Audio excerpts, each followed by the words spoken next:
Study Shift with Pratik to and in today's video we're gonna talk about important topics that you need to cover when it comes to your paper global politics. कौन से ऐसे chapters हैं या फिर topics हैं जिन पर आपको ज़्यादा focus करना चाहिए. So make sure you watch this video till the end and here let's get started with this one. Students, I would like to tell you all, हम लोग B honours political science student semester 4 की बात कर रहे हैं for the paper global politics. अगर आप Delhi university से नहीं हैं लेकिन आपका पेपर मैच करता है, certainly you can watch this particular video.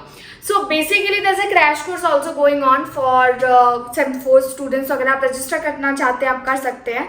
अगर it's too late you can enquire about the crash course. Basically these are the live class that I give for the core paper for B honours students. तो आप same 5 के लिए register कर सकते हैं क्योंकि हम लोग सेम 5 की क्लासेस जून एंड में शुरू कर देंगे. सो अब चूंकि इंपॉर्टेंट टॉपिक्स की बात हुई है, so I actually got the entire list. यहाँ पे मैं क्या करूँगी, यहाँ पे otherwise let me just be at the side. यहाँ पे मैं आपको मच बेटर, यहाँ पे मैं आपको जो है वो सिलेबस डिस्प्ले कर दूंगी and I have noted down in my phone here. I will like to show कि कौन से ऐसे टॉपिक्स हैं जिन पे आपको ज़्यादा फोकस करना चाहिए. अब देखो, पहली बात तो ये, मुझे ऐसा लगता है कि ग्लोबल पॉलिटिक्स इज काइंडा बहुत ज़्यादा सिंप्लीफाइड पेपर है. मतलब आपको लग सकता है कि सिलेबस बहुत ज़्यादा है. टोटल 4 यूनिट है, ठीक है. अगर आपको इसके लेक्चर्स की जो है वो प्लेलिस्ट चाहिए है, मैंने लास्ट ईयर डाली थी लेकिन वो पुरानी है. Students don't worry, all the chapters which I explained has the similar syllabus that we are doing now. It's just इस बार इन्होंने एक एक्स्ट्रा चैप्टर डाला है, that's it. ठीक है, पहले 3 होते थे, अब 4 हैं. तो देखो, सबसे पहला जो आपका चैप्टर है आप देख रहे होगे लोकेटिंग ग्लोबल पॉलिटिक्स. मैंने इसके नोट्स भी डाल दिए हैं वेबसाइट पे, आप वो भी चेक कर सकते हो. Locating global politics is a chapter, it's basically मतलब हर पेपर का इंट्रोडक्शन टाइप होता है फर्स्ट चैप्टर में.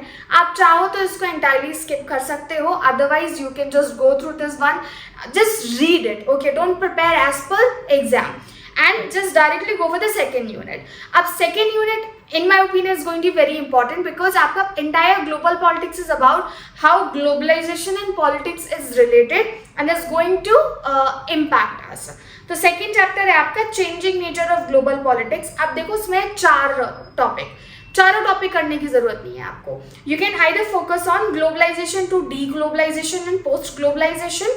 This is actually pretty easy, ठीक है. कि जब एंशिएंट टाइम का आपको बताना होगा कि किस तरीके से ग्लोबलाइजेशन पहले भी था, फिर जो है स्पीड बढ़ गई, फिर डी ग्लोबलाइजेशन हुआ आफ्टर, आप बोल सकते हो during in fact world war second, and उसके बाद 1990s के बाद जो है फिर वो हमारा पोस्ट ग्लोबलाइजेशन वाला टाइम चल रहा है. एक ये हो गया. B geopolitics, geoeconomics and geostrategy. This is one particular topic that I think that कि बहुत सारा है इसमें लिखने को. आप कवर करना चाहते तो कर सकते हैं, otherwise my suggestion would be go for globalisation to D globalisation, post globalisation. इसमें जो कॉन्टेंट है, थ्योरीज एंड अप्रोचेस है which are pretty easy to learn. And third, territorialisation and deterritorialisation. I literally love this topic. Like globalisation के time पे क्या borders का कोई relevance रह गया है, तो territorialisation and deterritorialisation is going to be the topic. And last is cultural frames of global politics. So culture जिस तरीके से ग्लोबलाइजेशन की वजह से इम्पैक्ट हुआ है, we are part of this one. This should also be easy for you. So there are total 4 topics. You basically get 4 to 5 question to attempt, ठीक है. जनरली 4 मिलते हैं, अब 5 मिलने लगे हैं. You can do one thing, इस unit में से आप किसी एक टॉपिक को एंटायरली स्किप कर सकते हो, 2 पे ज़्यादा फोकस करो और 1 को रेडी रखो. Means that like you should know, that's it. तो मैं अगर सजेशन दूँ कि बी को पढ़ के रखो, geopolitics, geoeconomics and geostrategy. Prepare well globalisation to D globalisation and post globalisation, territorialisation and deterritorialisation ये, एंड कल्चरल फ्रेम्स जो है वो पढ़ के रखो अच्छे से, दैट्स इट. तो बी आपको ए और सी अच्छे से प्रिपेयर करना है. Now coming down to your third chapter which is going to be contemporary global issues. Okay, I remember last year के सिलेबस में ये वाला जो है वो इन्होंने 2 चैप्टर में डिवाइड किया था. As per the latest syllabus सबको एक ही में डाल दिया है. What you need to do is that ecological issues, proliferation of nuclear weapons, global terrorism, migration and human security. Okay, ecological issues could be done, क्योंकि इसमें climate change, international environmental agreements हैं. आप जो class 9th 10th 11th 12th, अगर 11th 12th में humanities है तो आपने पढ़े होंगे. क्योटो प्रोटोकॉल आपने पढ़ा है, पेरिस अग्रीमेंट आपने पढ़ा है, और भी कार्बन हाउस जो इमिशंस है वो आपने पढ़े हैं. तो ये सारे आपको प्रोटोकॉल्स बस उसमें याद करने हैं. That's it. अंटार्कटिका अग्रीमेंट जो हो गया, ये इसमें आते हैं. I'm actually highly doubting the topic of proliferation of nuclear weapons in post-Cold War era. Students, अगर आप लोग already semester wise पढ़ते आए हो तो आप ये टॉपिक चूज करो. अदरवाइज अगर लास्ट टाइम पे प्रेप कर रहे हो, I won't suggest you to go for the B1, because इसमें बहुत डिटेल्ड में आपके जो है ट्रीटीज दी हुई हैं. सॉल्ट 1, सॉल्ट 2, स्टार्ट 1, स्टार्ट 2, ठीक है. फिर NPT हो गया आपका, और बहुत सारी ट्रीटी है यहाँ पे.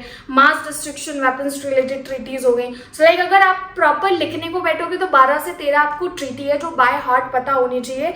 और क्या होता है कि जब 12 से 13 आप ट्रीटी याद करते हो ना, because I was teaching this particular chapter into my live classes for crash course students, तो मैंने पढ़ाते वक्त उनको बोला था, क्योंकि हम लोग लास्ट टाइम पे यही चैप्टर बचाया था, मैंने उनको बोला था कि देखो तुम लोग ना अगर चाहते हो तो स्किप कर देना इसको, दो आई एम टीचिंग देम. तो इसमें एक साथ जब आप 13 से 14 ट्रीटी करते हो, आप कंफ्यूज हो जाते हो कि भाई किसमें कौन से फैक्टर्स थे, किसमें उन्होंने USSR को ही इन्वॉल्व किया था, कहाँ पे वो जो है अपने वेपन्स को डिस्ट्रॉय करने की बात कर रहे हैं. So this. अब आता है global terrorism and its impact. जितने भी अटैक्स हुए एंड पॉसिबल थ्रेट्स, तो global terrorism is pretty easy to go ahead and you can do it. Global terrorism में याद रखना है कि it's not just terrestrial activities, it's also about the other kinds of a terror that is going to be prevalent in future, in fact is prevalent in future. तो migration की बात कर लेते हैं. Migration also pretty typical topic, because यहाँ पे आपको data काफ़ी ज़्यादा याद रखना होगा, कंट्रीज याद रखनी होगी. And then coming to human security, there are total 5 topics. I suggest you ecological issues अच्छे से करो, ग्लोबल टेररिज्म अच्छे से करो, and human security. Migration read करो, प्रोलिफरेशन वाला जस्ट रीड इट. आपको कुछ भी यहाँ पे जो है ऐसा नहीं है कि टोटली स्किप कर दिया, हाँ आँख बंद करके पढ़ लेना. सिर्फ एक बार मैं बोलती हूँ, रफ तरीके से पढ़ लेना, बस पढ़ लेना. Coming down to your 4th chapter, global social movements. Okay, I have seen this thing.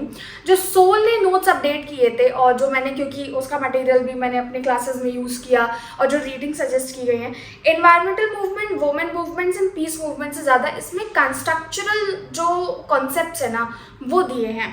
तो रादर देन एम्फसाइजिंग कि एनवायरमेंट से रिलेटेड कौन से मूवमेंट हुए, वुमेन एंड पीस से, this significantly focus on to which part of the things that we need to pay more attention. तो I will just suggest इसमें आप वुमेन एंड पीस मूवमेंट कर लेना, एनवायरमेंटल मूवमेंट्स इसलिए नहीं because similar topic आप कर रहे हो, इकोलॉजिकल इशू, जिसमें क्लाइमेट चेंज रिलेटेड बहुत सारे अग्रीमेंट्स हैं. हालांकि ये मूवमेंट है, लेकिन अग्रीमेंट मूवमेंट्स क्वाइट आपको एक टाइम बाद सिमिलैरिटी दिखेगी. So far better go for women and peace. Now, if I have to come down and will say everything कि अभी तक आपको कौन सा करना है, टोटल 4 हैं. Unit 1 is the only unit I am asking you कि पढ़ो, बट इसको प्रिपेयर मत करो, ठीक है. I am just saying it very clearly. Second में आपको ग्लोबलाइजेशन, मतलब सेकंड जो यूनिट है उसमें A करना है, C करना है, और B और D को पढ़ के रखना है. यूनिट 3 की बात करते हैं, इसमें भी आपको A करना है, C करना है और E करना है, बाकी B और D को पढ़ के रखना है. यूनिट 4 की बात करते हैं, इसमें आ गया वुमेन एंड पीस, एनवायरमेंट आप स्किप कर सकते हो. So what basically I am trying to say is that कि डोंट थिंक दैट ये वाला चैप्टर हम पूरा स्किप कर सकते हैं, बिकॉज 4 ही है और क्वेश्चन 5 आने हैं. तो देर आर चांसेस कि एक यूनिट से 2 क्वेश्चन आएंगे, and we don't know which it could be. So this is why it is important to go as per the topics. Do let me know in the comment section if you have any sort of a doubt. I'll be updating important questions related to this paper onto my website. तो जब भी करूँगी community tab में post कर दूँगी. Make sure you just remain active there and can check it out. Bye bye for now. मिलेंगे हमारे next video में.